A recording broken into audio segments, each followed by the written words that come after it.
ভারত পাকিস্তান সংঘাতের জেরে রাওয়ালপিন্ডিতে পেশোয়ার জালমি ও করাচি কিংসের আজ রাতের ম্যাচ স্থগিত ঘোষণা করেছে পিসিবি। এদিকে পিএসএলে বাকি ম্যাচগুলো করাচিতে খেলানোর সিদ্ধান্ত নিয়েছে কর্তৃপক্ষ, জানিয়েছে এ স্পোর্টস।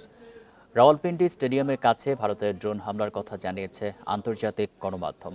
নিহত হয়েছে 2 বেসামরিক নাগরিক, যার জেরে আপাতত ম্যাচ সরিয়ে নেওয়ার সিদ্ধান্ত।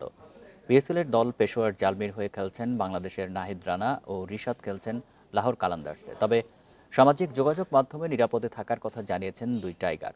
বিসিবিও সার্বক্ষণিক যোগাযোগ রাখার কথা জানিয়েছে।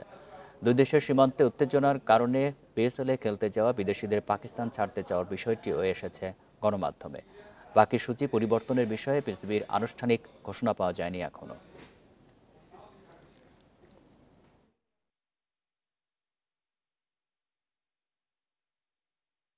শুধু রিহার্সাল করলেই হবে? ফোন পাইতে ক্যাপটা তো খুলতে হবে। কোকা-কোলার এত বড় অফার, ক্যাপ খুলো, কোড দাও আর উত্তর দিয়ে জিতে নাও ফ্রিজ, টিভি, ফোন আর প্রতি বোতলে নিশ্চিত ক্যাশব্যাক।